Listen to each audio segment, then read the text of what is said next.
Salut vous tous, ici Jeff Rose. Oui, le sommet du G7 vient de commencer et il se déroule au Canada cette année, situé à Kananakis, situé dans la province de l'Alberta.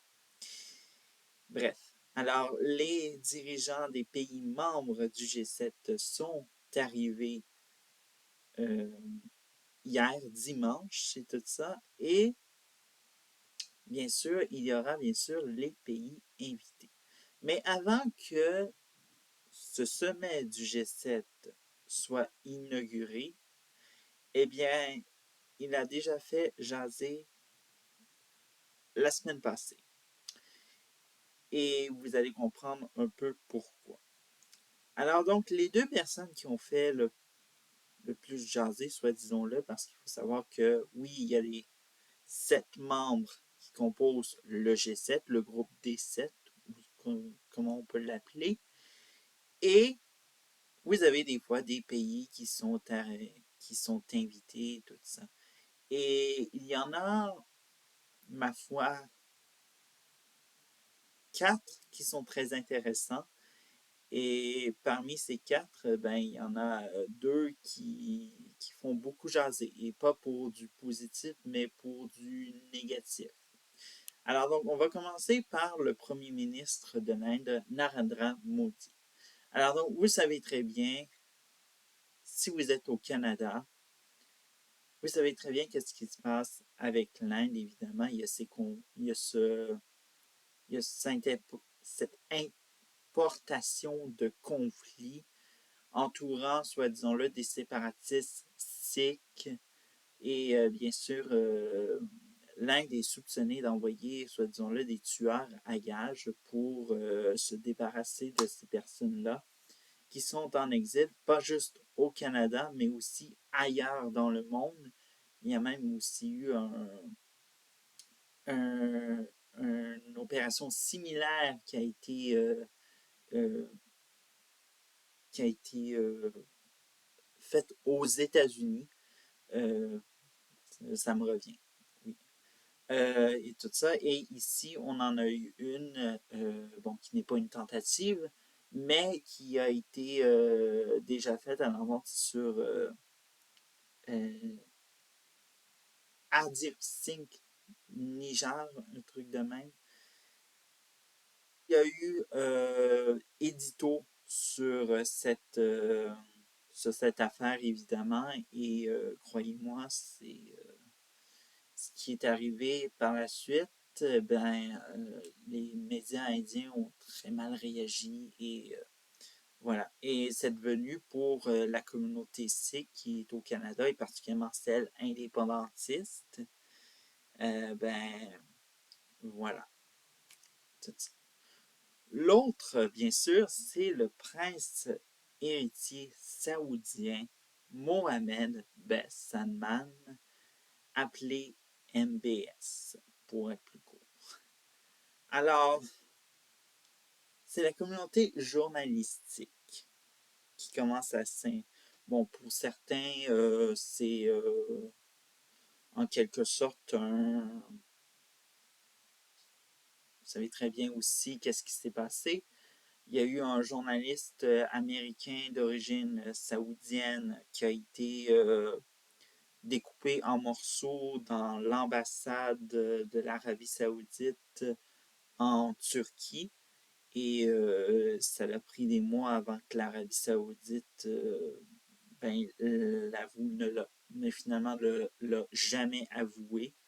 Et puis, voilà. Alors donc, vous comprenez un peu pourquoi la communauté journalistique s'énerve un peu, c'est qu'on invite quelqu'un qui est un peu contre la presse, parce que, bon, on ne sait pas trop pourquoi le journaliste en question, il s'est fait découper en morceaux. On sait très bien que l'Arabie saoudite attaquait le régime, la religion, autre que ce soit. Il faut comprendre que c'est une monarchie absolue.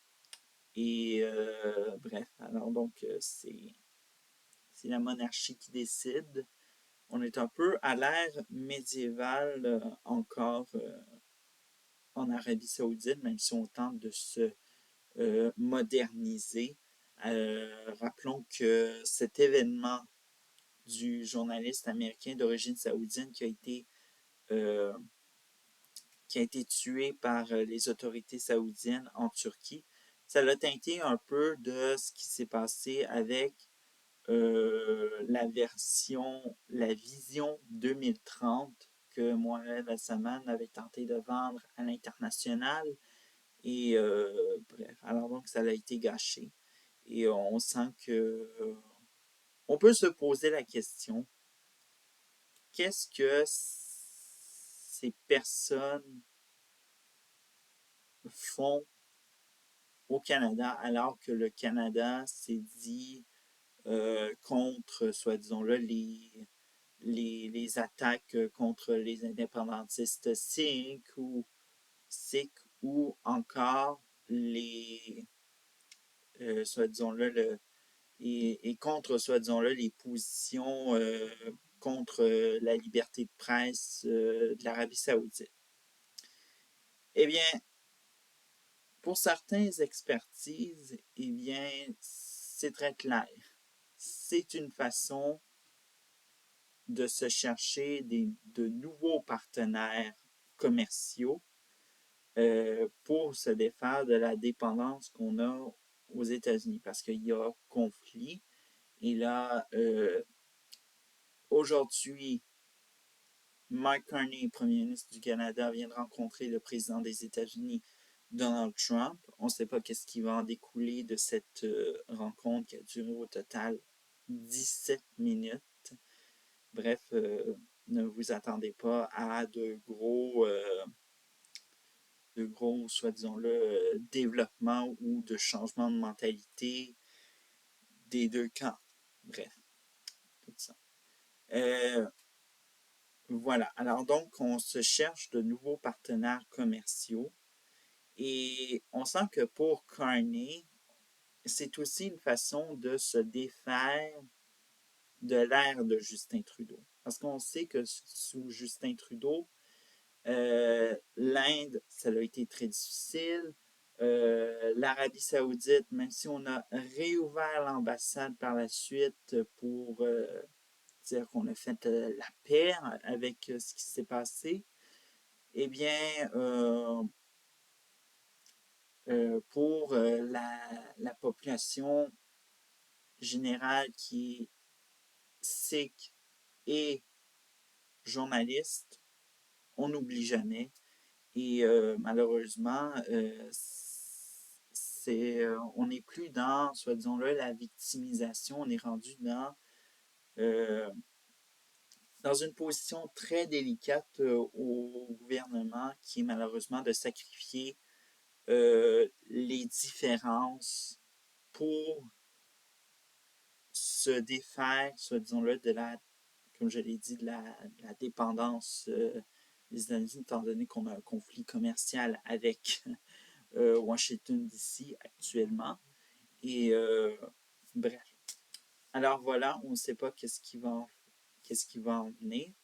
Mais aussi, non seulement il y a eu un tête-à-tête entre Carney et Trump, mais aussi il faudra s'attendre à surveiller le tête-à-tête qui sera sûrement fait entre Carney et la présidente du Mexique, Claudia Sheinbaum. Est-ce que Claudia Sheinbaum va donner peut-être des petites leçons comment la stratégie, parce qu'on sait que elle est très différente au Mexique, comment on traite ça, ce conflit commercial avec les États-Unis. Est-ce qu'on va changer la donne du côté de Carney après le G7? Ça, on n'en sait rien. Mais bon, alors, c'est tout. Que le G7 commence.